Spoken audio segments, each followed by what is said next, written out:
right now. And we begin tonight with eyes on the San Antonio City Council and Project Marvel. Right now, city leaders are in a marathon session as they inch toward closing a deal that would partially fund a new arena for the Spurs. Our Garrett Berger has been at that meeting down in City Council for the past 5 hours. So, Garrett, tell us, what's the mood like in there? Mood's definitely tired, Stephanie. Right now, they're actually taking a break from the Project Marvel issue and going into some other regularly scheduled hearings. Because this has gone on for so long, we've heard both presentations and more than 3 hours worth of public comment on Project Marvel specifically. Now, consultants for the city and the Spurs today presented economic impact reports estimating the new arena and other parts of the larger Project Marvel, that's the sports and entertainment district, could drive $300 million worth of extra direct spending every year. Now, experts we asked have scoffed at the validity of the city consultant's report on the non-arena portions, and when we followed up with some of them today, they didn't think much more of the recently released Spurs report either. But a parade of supporters that spoke to council today, many of them from the business sector or downtown organizations, see an opportunity. We have an opportunity for economic development. We have an opportunity for new entrepreneurs to start a business. We have an economic opportunity for businesses that are here in San Antonio to grow and hire. That money doesn't stay downtown. That goes to all corners of our city. Opponents, though, doubtful about whether or not it will be worth it and whether the Project Marvel will actually produce many good-paying jobs. Some of them asking the city to pump the brakes on a deal, which could come up for a council vote later this month. However, none of the city's funding is likely to need voter approval. However, you will get a chance to weigh in on at least some of it. That's because Bexar County put its portion, or its partial portion, of the arena funding onto the November ballot just yesterday. They're going to be asking voters whether they want to raise a tax on hotel stays, both to help cover up to a quarter of the arena's cost and to help renovate the Frost Bank Center and improve the surrounding Coliseum grounds. Live at City Hall, I'm Garrett Berger, KSAT 12 News. All right, Garrett, we'll continue to follow it. Thank you. About 30 families in South Bexar County will be back in their own beds tonight. We know that they had to leave their homes last night because of a grass fire that was burning right near their homes. It happened in the area of Silver Mountain Drive, south of Loop 1604. And although the fire burned more than 300 acres and a shed, it didn't touch a single home. And you could bet that families were pretty relieved about that. I don't know how they did that, but the fire went like around the whole houses, every house on Silver Mountain saved. So the Bexar County Fire Marshal's office said that the fire started after a controlled burn got out of control. There was no burn ban in effect yesterday, but county leaders are planning to enact one next week. Now, we usually see burn bans during droughts, which despite all the rain that we have had this summer, we are still in a drought right now. And, droughts, wildfires, not a good combination. So if this latest fire put you on edge, you may be considering fireproofing your home. Well, our Sarah Costa spoke with a wildfire expert to see how you can make your home wildfire resistant. The second wildfire season has started and runs through October. Is your home ready? In 2024, because of the severe drought, we had one of the worst years for wildfires in Texas since the Bastrop fire in 2011. During the spring wildfire season, 284 acres burned in the Galavetas fire. And currently, the Silver Lake wildfire has also burned 300 acres, both in South Bexar County. It's why Lynn Cox, whose home backs up to Government Canyon, says she wants to be ready. We love the natural aspect of this area. But with it comes responsibility. You need to be able to protect not only yourself, but those around you. Lieutenant Stuart Henriksen with the San Antonio Wildfire Department walks us around the outside of Cox's home to show us how to make it fire resistant, starting with the house itself. An exterior that's non-combustible, right? So stucco, hardy plank, rock, stuff like that, as an alternative to wood, right? A log cabins, something that's more flammable and combustible. If you're building on a pier and beam, there's instances that people have no skirting underneath their house. And what that causes is for embers to wash underneath their house and create a fire hazard. What comes down to sealing up Yep. any open areas in your home. Yeah. From the bottom to the top to the windows, right. the attic. Yeah, Okay. sealing up, making sure your house is, pretty maintained. Henriksen says having old leaves, brush, or bushes against your home can be a hazard. If we look over at this bush here, worst case scenario, it's not irrigated, it's dying out, it's not maintained. This bush catches on fire and it's next to that window, and you have drapes or curtains or blinds that are combustible inside your house. 5 to 30 feet around your home, he says you want to keep your landscaping cleaned up to create breaks in the fire. Whenever you trim your bushes and your trees about 6 to 10 feet off the ground, right, that creates that gap between the ground fire and a canopy fire. If you can, don't keep trees too close to your home. You don't want overlapping trees on top of the house, because what that does is over time it creates a leaf accumulation on places where you have roof pitch changes or in your gutters. You want to make sure that those are cleaned out every year. Or especially during the beginning of the fire seasons. You want to keep your yard cleaned up as well. If you mow this grass down, it'd be a good buffer zone. Yep. If there was a fire. Yes. Yeah, absolutely. The more you can do to eliminate the fuel beds, the slower that fire is going to progress through your property. Sarah Costa, KSAT 12 News. An off-duty San Antonio police officer crashed his car into someone's front yard in Alamo Ranch yesterday, and the reason why is still unclear. David McCall was struggling to communicate and breathe when sheriff's deputies say they found him on Coriel Cove, just off of Wiseman and 1604 on the far west side. Investigators say inside the car was a 6-pack of beer and an unopened wine bottle. McCall was taken to a hospital where staff say that they smelled alcohol on his breath. BCSO drew a blood sample, and they're now waiting for those results to determine if McCall was intoxicated or maybe had a medical episode. McCall has worked for SAPD since 2007 and is now on administrative duty. Today, the trial began for the man accused of killing his neighbor more than 3 years ago. Malik Pryor is accused of killing Jared Papin in his apartment in Stone Oak. The prosecutor began the case today by telling jurors what the victim did the morning that he died. Okay, I'm going to pull the truck around front. So Jared, in these apartments on the second floor, left his apartment, took a left, and went to go get the truck. He never got to the truck. Police found Papin's body in the suspect's apartment back in May of 2022. Officers say that Papin had been beaten and strangled with an electrical cord. And according to Pryor's arrest warrant, the two men lived in the same apartment complex and had gotten into several heated arguments. Pryor is facing up to life in prison if he's convicted. San Antonio City Councilwoman Ivelisse Mesa Gonzalez attended a council meeting today for the first time since she was arrested for a DWI last month. The newly elected rep in District 8 was also arrested for DWI in 2010, but the charge does not appear in a criminal background check. Today, she addressed why. In a statement, Gonzalez said that she was acquitted by a jury of her peers on that 2010 charge and had her record expunged, quote, as is the right of anyone who is actually innocent. End quote. Regarding a recent arrest last month, Gonzalez says that she is taking full accountability. Tonight, we're learning that Bruce Bugg, the chairman of the Texas Transportation Commission, has died.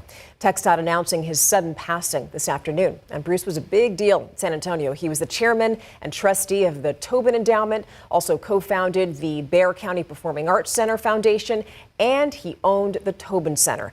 Governor Greg Abbott appointed him to the State Transportation Commission back in 2015, and then 2 years later, he became chairman. And Governor Abbott gave this statement following the news of Bugg's passing, saying, quote, Bruce was a remarkable and tireless public servant whose vision and leadership reshaped the future of Texas. As chairman of TxDOT, he helped redesign our state's infrastructure, not just for today, but for the next 50 years. We're grieving the loss alongside his loved ones, especially his wife and their 2 sons. And Bugg was 70 years old. Let's take a look at TransGuide out there right now. We're going to take you to the camera here in an area that's 410 and Broadway, 1604 in Gold Canyon. Taking a look around, no major issues out there, but you can see some of that construction that is still going on that drivers are dealing with day in and day out, but no major problems out there on the roads. A piece of history is bringing hope for a flood survivor and hunt. This week, we introduced you to Pam Nelson Hart. She was reunited with her very special scrapbook after the flood swept it away. So while Courtney Friedman was at her house talking about that, Pam stumbled upon some historical documents, including a song that was written by locals after the deadly 1932 floods in the Hill Country. And the timely message was an emotional thing to find. Here, everything is young and fresh. It's a 93-year-old love letter to the Guadalupe River, found in Pam Nelson Hart's file cabinet that washed away in the July 4th floods. These were files that my mother and my grandfather had kept for me to see someday. This is a file about the 1932 flood that happened here on the South Fork, and it talks about the camps were here at the time, including Camp Mystic, and what they went through. This is the first time Pam had ever seen the Song of the Guadalupe, written originally in German. In 1972, Pam's grandfather asked the Institute of Texan Cultures here in San Antonio to translate it. And here it is in English. Now after this flood, what does this make you feel? It tells me that if they recovered in 1932, a difficult flood, people were lost at that time too. If they recover from that, we can recover. So almost 100 years later. So it gives you hope. It gives me hope. It's possible. This incredible discovery, not the only buried treasure, bringing Pam hope. So this file cabinet ended up in the river. The original land grant for this property, January 4th, 1892, filed November 22nd, 1904, when the governor was J.S. Hogg. As she uncovered her family's history, one muddy page at a time, volunteers from all over the country dug through the mud in her yard, finding jewelry the river had hurled out of her home on the 4th. Thanks for showing up. After losing her neighbors, homes, and belongings to the flood, she's turning to a 93-year-old message of strength and gratitude. In the valley of the Guadalupe, here I live a happy life, feeling with every deep breath like a flying noble hawk that I am free and happy. Courtney Friedman, KSAT 12 News. Incredible she was able to find all of that. Well, still ahead here at 6 o'clock, Texas Democrats and Republicans in a cross-country standoff after breaking quorum and fleeing the state to fight proposed redistricting. We're going to hear from the experts on where we go from here. Also, we want you to take a look at that. So, to some people, that right there is just another HEB. But to those on the northwest side, that new HEB is a really big deal. And we're going to tell you why after the break.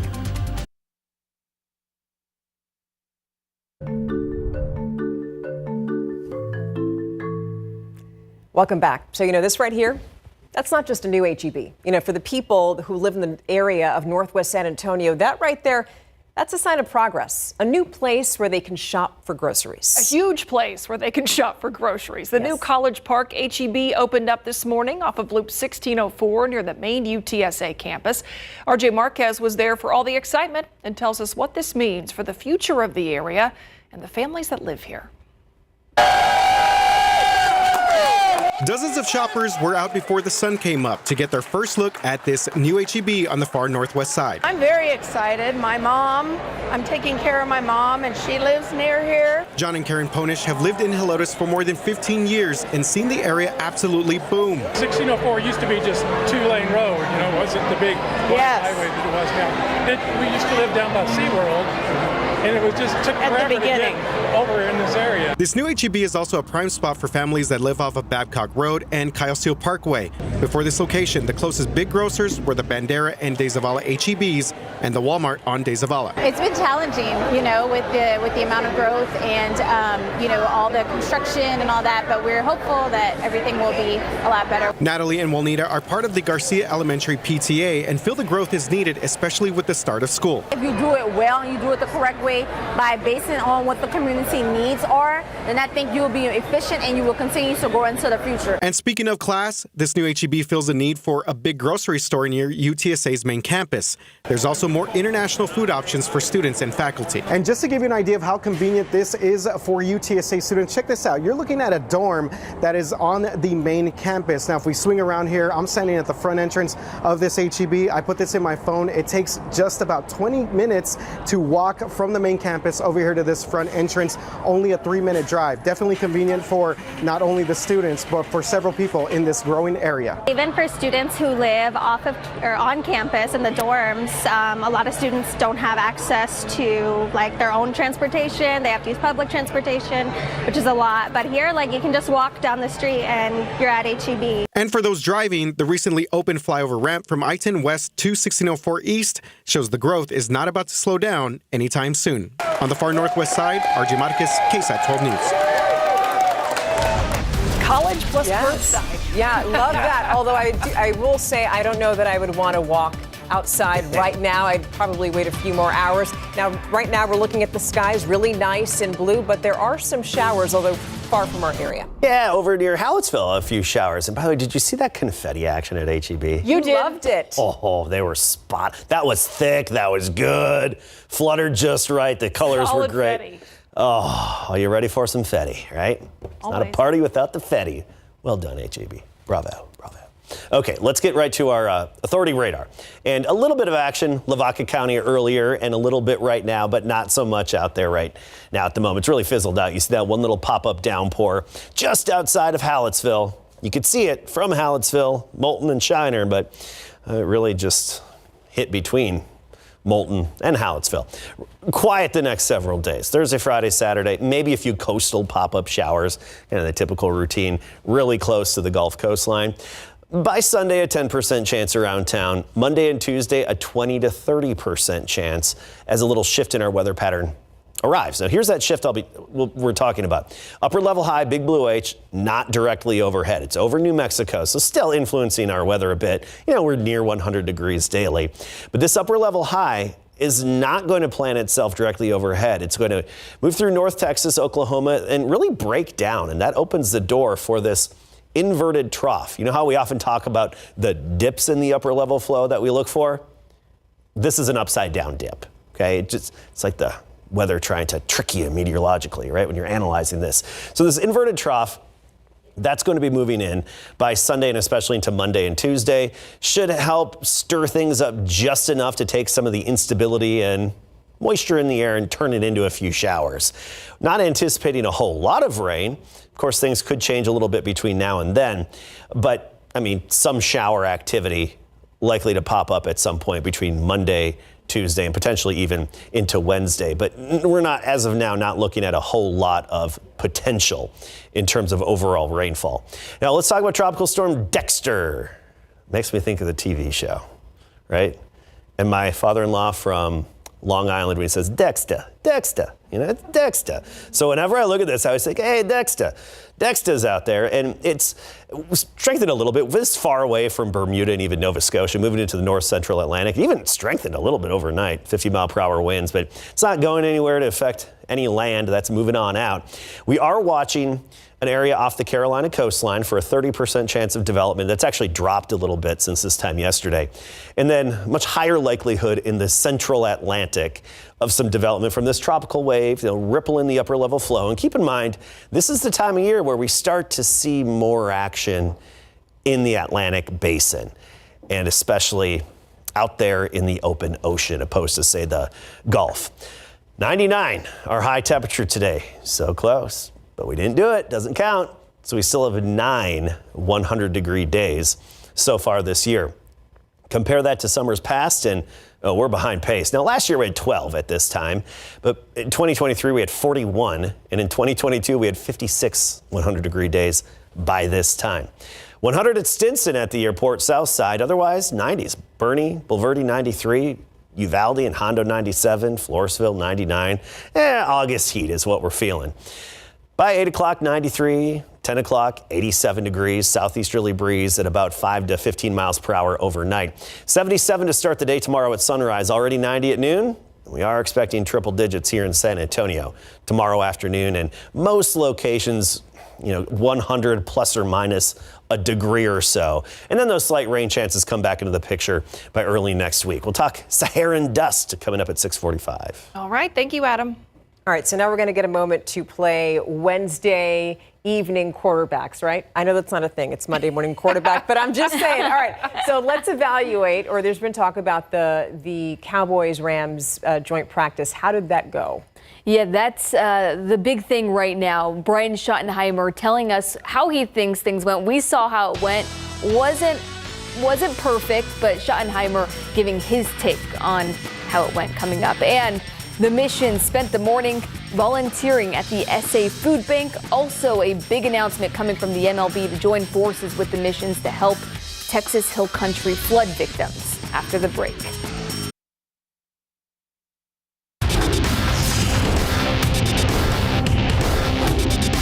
I'll give myself a C, maybe a C minus. You know, just we didn't have as much success. Schottenheimer candid about how his first play calling outing went in big board sports. Camping with KSAT, powered by Thomas J. Henry. All right, Brian Schottenheimer's first crack at calling plays for the Dallas Cowboys was a daunting task with Sean McVay and Chris Shula on the other sideline.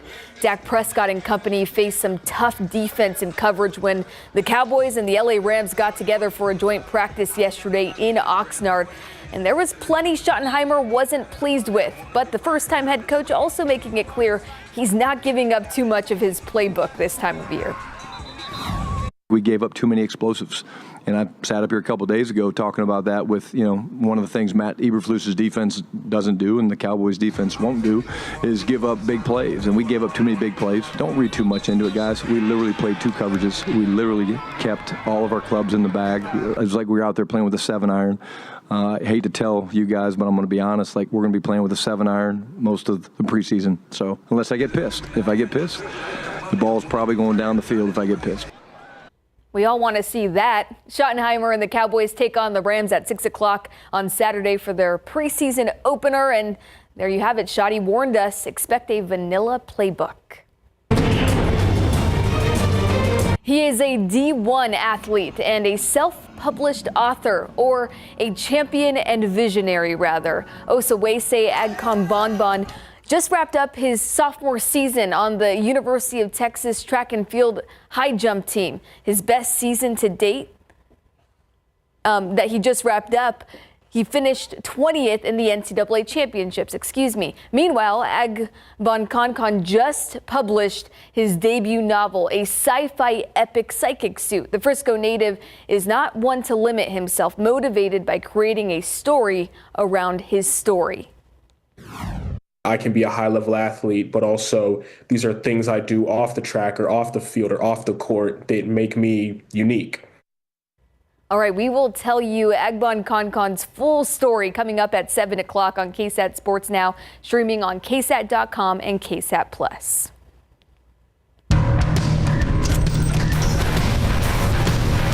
It's always refreshing, just especially getting around outside of the field with the guys and just giving back to the communities is very important. Well, last night the Missions opened up their series with the Cardinals with a big come-from-behind victory. And then early this morning, the club volunteered at the San Antonio Food Bank. The entire roster of players, coaches, and staff helped sort and pack food. Now, besides the hands-on work, the Missions and the San Diego Padres made a monetary donation.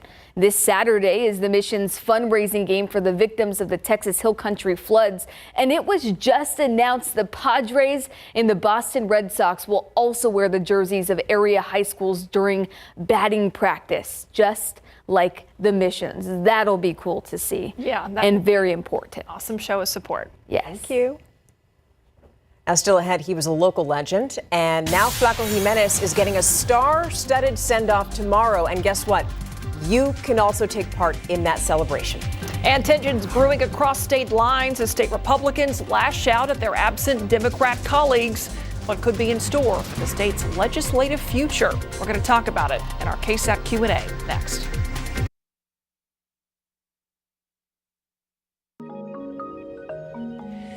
Texas lawmakers in a standoff with Democrats fleeing the state to prevent a vote on redistricting, and Republicans going as far as issuing civil arrest warrants for their Democratic colleagues. So this whole debacle has led to a lot of questions. Chief among them, Where do we go from here? We're joining us now to answer that and so many other questions is Scott Braddock, editor of the Quorum Report, perhaps the most connected guy in all of Austin, and that's why we're so happy to have you here. Oh. So, Scott, if this comes down to a blinking contest, who blinks first? Look, this is as high stakes as it gets. You have the civil arrest warrants that went out earlier in the week. As you mentioned, you have the governor taking one of the members who left the state, the chairman of the House Democratic Caucus, to court, to the Texas Supreme Court, to try to get him thrown out of office. So many nuclear options here.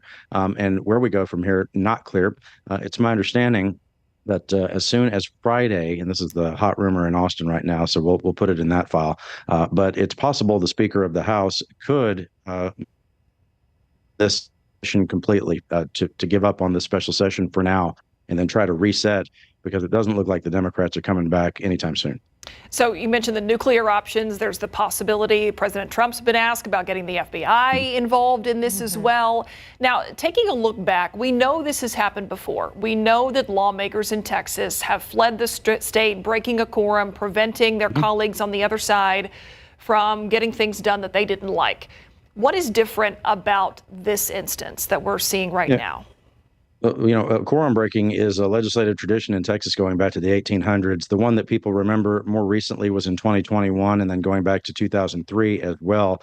It was never as high stakes as this, because previously, a couple of years ago, a few years ago, that was an elections bill that was specific to Texas. Back in 2003, it was more analogous to this because it was a fight for the majority in the U.S. House of Representatives, which is what's happening with this redistricting battle now in Texas, where President Trump has said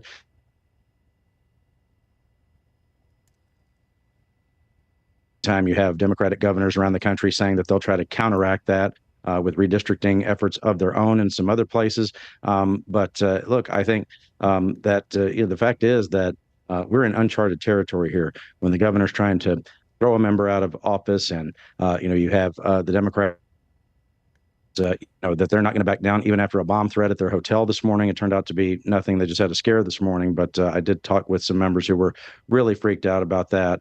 And they blamed the heated rhetoric that's surrounded all this, where you have the attorney general of the state saying that he's going to hunt down Democrats, and that the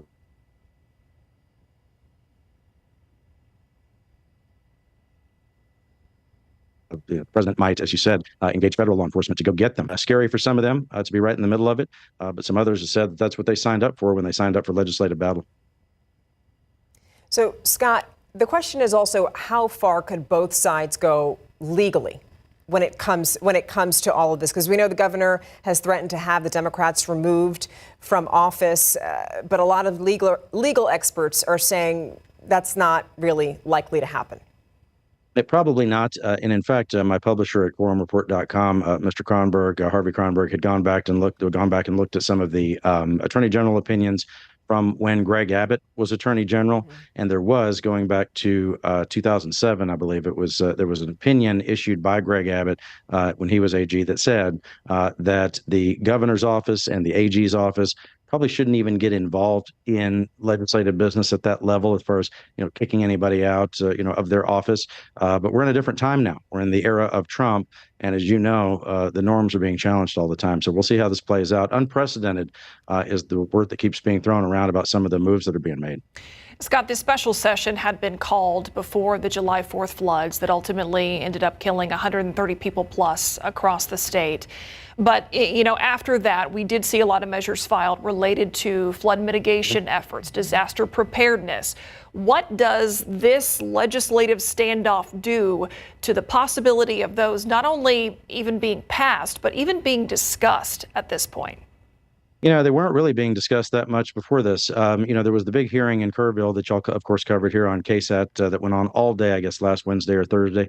It's all the days are running together on me now. But, you heard from a lot of the people who testified in that hearing out in Kerr County that really what they want is for the government to give them some aid, give them some help, and then get out of the way. I didn't hear a lot of them saying that they wanted specific legislation passed. It is interesting that as far as legislative business goes at the Capitol, for the first half of this legislative session, the special session, Kerrville hasn't really been, on the front burner It's been on the back burner. And in the last few days, over the last week, you've had redistricting, sped up in such a way that it would be easy to say that this entire thing is about redistricting anyway, and that it is the real point of the legislative session. It was a little surprising to me earlier in the week that when the redistricting maps were scheduled for debate on the floor of the Texas House of Representatives, that a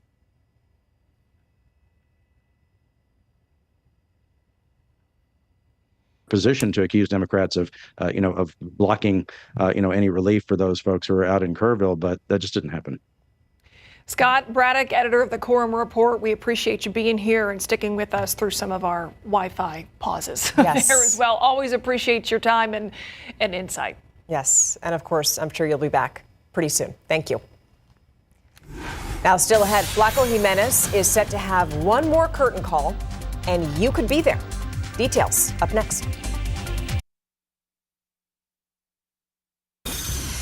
He was a legend and an award-winning musician, and now San Antonio is saying adios to Flaco Jimenez, but they're doing it in style. There's a memorial for Flaco tomorrow from 6 to 9 p.m. at the Carver Community Cultural Center. His family is calling the event Flaco's Final Curtain Call. Los Tex Maniacs and other musical guests are going to be there, and you are invited. It is back to school season, and among all the supplies that students need, proper air conditioning is on the list in San Antonio ISD. It's no secret that district has had HVAC issues in the past, but they've been working to fix all of those issues. Our Patty Santos went to see what the district has done so far to make sure that students stay cool for school. So this is your pride and joy here. Yes. Steven Rodriguez makes sure the lights are on, the heating and air works, and toilets flush at all of San Antonio ISD's 90-plus campuses. The systems are going to work as well as they can based on the age of the equipment. This summer, crews have been doing maintenance on all of the school's HVAC systems. Gates Elementary School just got a new chiller. This is an air handler, and so what we've been doing is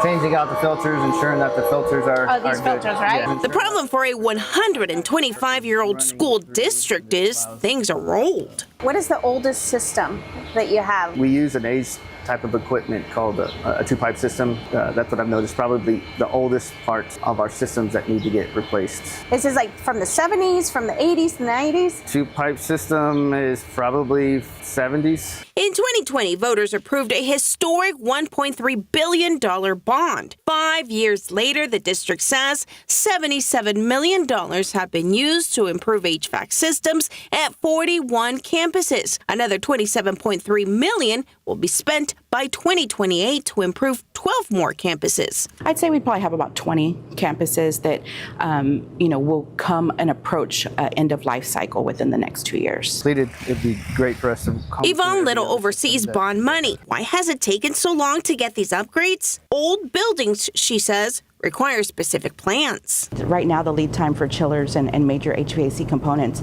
is about 4 to 6 months. So getting that material here and then getting it installed, you're looking at a year-long project. That was our Patty Santos reporting. Let's take a look outside with live cam. You see some puffy clouds out there. Coming up next, meteorologist Adam Caskey is going to talk high temperatures, those triple digits, and Saharan dust as well. We'll be right back. Important time of year, obviously, back to school time, and it's 98 degrees out there right now. But just as important is the weather whenever you walk the kids to the school bus during the morning. But we're also going to be dealing with dust, triple digits. Help us through the rest of the week. And speaking of the school bus in the morning, I prefer the barefooted walk at that point. Of course. I do. I do my barefoot walks. Yes, I do. And it's good for your feet, good for your body. Anyway, it's a good time to do it. Gotta watch where you step. Has anybody sent you socks? No, but so when I do wear shoes, some people are like, what are you doing? You're that dad. Look, it's not for everybody, but anyway. But it's for you. To do it. It's for me. Acorn season's tough. Ooh, it's like Legos outside. Acorn season. All right, let's get to dust. It's out in the open Atlantic. Not much really headed our way, but we always monitor the African dust, or technically speaking, the Saharan air layer, the Saharan air layer, as it moves across the Atlantic and around Parts of North America, Central America, even South America get some of it. But you see the real thick dust stays out over the ocean. We're really not going to see much. Honestly, a little bit of a haze just from even some of the Canadian wildfires. There could be a little bit of a haze, but I don't think any of us are going to really notice it. Here's the drought monitor. And, unfortunately, we still have this exceptional drought in Medina County. Despite all the rainfall that we had in July, Medina County didn't get much. A lot of it missed Medina County. And we all know that rain is not equal opportunity. West Texas and here, this is where we have the lingering extreme and exceptional drought. But let's compare this to mid-May, okay? 3, 2, 1. And you see how much more of Texas was considered in drought, but still we're actually in decent shape. Only 20% of Texas considered in drought right now. Rain chances going forward, pretty slim. Sunday 10%, Monday, Tuesday 20%, possibly even up to 30%. We may go there. We just need a little more time, a little more information. Upper level high. Big Blue H, we're so accustomed to in the summertime. It's centered over New Mexico. And notice when you get farther away from it, you got this little zone here. Kind of looks like a deformation zone here. And that's where we have shower activity over the Gulf. Well, a little disturbance is going to move in as the upper high breaks down. Little disturbance moves in Sunday and especially into Monday and Tuesday. And that could stir up the air enough to get our instability to turn into a few showers. We're still not expecting much in terms of overall potential at this time. Of course, things could change between now and then, but it looks like pretty limited in terms of coverage and accumulations. Right now, 98. Don't recommend the barefoot walk right now. Hot asphalt and whatnot. 98 degrees, dew point is 64, so it feels like it's 100. And in the afternoons ahead, heat indices will probably be a little above 100 for several hours in the afternoons. Right now, Carrizo Springs 102, Cotulla 100, Laredo 102. Those are typically the hot spots on the map. 87 at 10 o'clock. Tomorrow, we do it all over again. 77 in the morning, right up near 100 in the afternoon. And I do think we'll be above 100 as you go south down I-35 and west along Highway 90 toward the Rio Grande. Then upper 90s next week with a slight chance of rain. All right, thank you, Adam. Let's take a look at what's coming up on ABC Primetime tonight, right after this newscast. It is Who Wants to Be a Millionaire at 7 o'clock, followed by Match Game at 8. And then at 9 o'clock, it's Shark Tank. And then finally, you can join us right back here at 10 for the Night Beat. We'll be right back. All right, not too far from 7 o'clock, KSAT Sports Now is coming your way. All right, our Mary Rominger now takes it from here. She's joining us now live from our newsroom. Yes, well, Stephanie and Myra, everyone knows the drill by now. You can watch KSAT Sports Now, our sports streaming show, beginning at 7 o'clock on KSAT.com and KSAT Plus. Now, on today's show, we're bringing you the latest updates from Cowboys and Texans training camps. Also, the full story that we previewed earlier in the show about Texas Longhorn Osawese Agbonkongkon, who is a standout track and field athlete and a self-published author. We're showing you that full story coming up on KSAT Sports Now. Also recapping last night's Missions game. The club matched their largest comeback win of the season.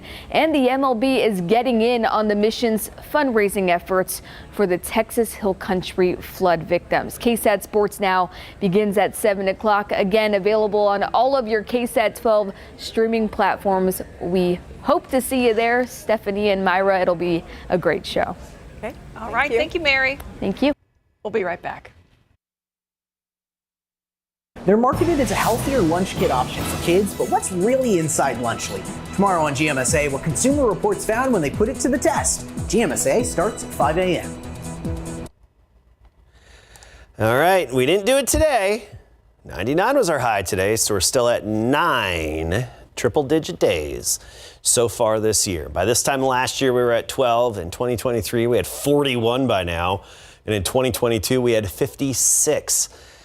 You know, we had our first triple-digit days back in May, and then we went on a long stretch without them. I'm not saying we miss them, but it looks like we'll have a few back here over the next 3 days. At a degree or so above or below 100 is what we're expecting. And remember back in early May when people were asking, oh, does this mean the summer's going to be really, really hot? I remember you saying, no, it doesn't. It has no bearing on it. Just like a strong cold front early in the season, in the fall, it has no bearing on the winter. Yeah. So for days, not too bad. So for all the people who are new to the area, it can be worse. Yes. That's basically what you're saying. Yep. All right.